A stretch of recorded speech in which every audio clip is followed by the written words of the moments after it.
একদিন রাত্রে হঠাৎ তার সকাল থেকে রাত পর্যন্ত বাথরুম বন্ধ হয়ে গেছিল। আসার পর ডাক্তার অনেকগুলো টেস্ট দিল। টেস্ট দেওয়ার পরে বললো যে তার খাদ্যনালীতে টিউমার হয়েছে। পোলাই নিয়ে গেলাম, পোপোলার থেকে রিপোর্ট আসতে যে তার ক্যান্সার আছে।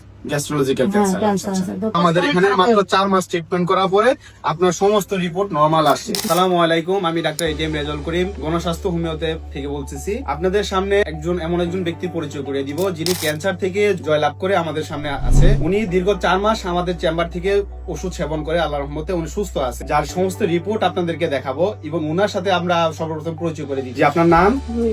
রহিমা খাতুন। আপনার বাবার নাম? শফিউদ্দিন মাঝি। শফিউদ্দিন মাঝি। আপনার মার নাম? জলেখা খাতুন। আচ্ছা, আপনার গ্রামের বাসা কোথায়? চরবেশন ভোলা। থানা? চরবেশন। আচ্ছা, জেলা? ভোলা। আচ্ছা, আপনি আমাদের এখানে কি সমস্যা নিয়ে আসছিলেন? ক্যান্সারের সমস্যা, গ্যাস্ট্রোলজিক্যাল ক্যান্সার। আচ্ছা, উনি আপনার কি হয়? আপনার হাজবেন্ড। আচ্ছা, আপনার নাম? মোহাম্মদ আবুল বাশার। আবুল বাশার। আচ্ছা, যে আপনার বাসা কোথায়? বাসা এখন বর্তমানে কামরাঙ্গীর চরে থাকেন। আচ্ছা, হোম ডিস্ট্রিক্ট? ভোলা। ভোলা চরবেশন। গ্রামের নাম? উত্তর মাদ্রাস। উত্তর মাদ্রাস।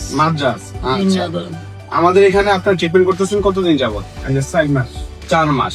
4 মাস পরে আপনি আমাদের এখানে যে ট্রিটমেন্ট নিলেন, আপনার কাছে কেমন অনুভূতি হচ্ছে? ইনশাআল্লাহ অনেক ভালো। অনেক ভালো। আচ্ছা, আপনার নাম? সুরমা বেগম। সুমা বেগম। সুমা বেগম কি হয় আপনার? আমার মেয়ে। আপনার মেয়ে। পেশেন্ট হইলো আপনার মা, তাই না? আচ্ছা, আপনার মার সর্বপ্রথম কি কি সমস্যা হচ্ছিল আর কি নিয়ে আমাদের এখানে আসলে একটু যদি বিস্তারিত বলতেন সবার উদ্দেশ্যে। তার প্রথমে অনেকটা সমস্যা ছিল, আমরা তো তখন বুঝিনি, মানে অসুস্থ হয়ে যাইতো। তো একদিন রাত্রে হঠাৎ তার সকাল থেকে রাত পর্যন্ত বাথরুম বন্ধ হয়ে গেছিল।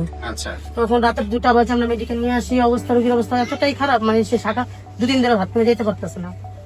আসার পর ডাক্তার অনেকগুলো টেস্ট দিল। টেস্ট দেওয়ার পরে বললো যে তার খাদ্যনালীতে টিউমার হয়েছে। আচ্ছা, তো আমরা টিউমারের জন্য পরীক্ষা করালাম। পরীক্ষা করার পরে পোপোলাই নিয়ে গেলাম, পোপোলার থেকে রিপোর্ট আসতে যে তার ক্যান্সার আছে। গ্যাস্ট্রোলজিক্যাল ক্যান্সার ক্যান্সার। আছে। তো ক্যান্সার, তারপর বলছিলাম যে এটা কোথা থেকে, বলছে যে খাদ্যনালীর ভিতরে টিউমার আছে, টিউমারটা আপনারা অপারেশন করতে পারেন কিন্তু ক্যান্সারটা রয়ে যাবে। তো আমরা ঢাকা মেডিকেল নিয়ে আসলাম। ঢাকা মেডিকেল এসে তারপর অপারেশন করালাম। অপারেশন করার পরে টিউমার যখন বের করছে, টিউমারের পিজিতে নিয়ে পরীক্ষা দিলাম। পরীক্ষা 1 সপ্তাহ পরে আসার পরে শোনা গেল যে তার খাদ্যনালীতে ক্যান্সার। তখন আমাদের বললো ডাক্তার যে আর কোনো নেই, উপায় নেই, আপনারা থেরাপি দিতে পারেন, এর উপায় কোনো ওষুধ নেই, চিকিৎসা। আচ্ছা, আপনারা এই পর্যন্ত ওনার ট্রিটমেন্ট বাবদ মানে অ্যালোপ্যাথিতে কত টাকা ব্যয় করছেন? আমরা 3 লাখ টাকা অলরেডি অনেকটাই খরচ করছি। 3 লক্ষ টাকা ব্যয় করছেন। কয় মাসে? 4 মাস আমরা দৌড়াদৌড়ি করছি, অনেক মেডিকেল দিচ্ছি। 4-5 মাসে আপনার প্রায় 3 লক্ষ টাকা শেষ করার পরে অপারেশন করলেন। অপারেশন করার পরে রোগী সুস্থ হয়নি, কিন্তু আমাদের এখানে মাত্র 4 মাস ট্রিটমেন্ট করার পরে আপনার সমস্ত রিপোর্ট নরমাল আসছে। ইভেন আপনারা দেখেন এখানে ক্যান্সারের যে সকল রিপোর্ট আছে, সমস্ত রিপোর্ট গুলো আলহামদুলিল্লাহ নরমাল আছে এবং পেশেন্ট ধীরে ধীরে সুস্থ হয়েছে। আমাদের 4 মাসে সম্পূর্ণ, মাত্র 4 মাসের ট্রিটমেন্টে উনি সুস্থ আছে। এখন উনাকে আমরা ফলো আপ সেশনে মেডিসিন দেওয়া শুরু করব যাতে এই ক্যান্সারটা শরীরে ফিরে না আসে।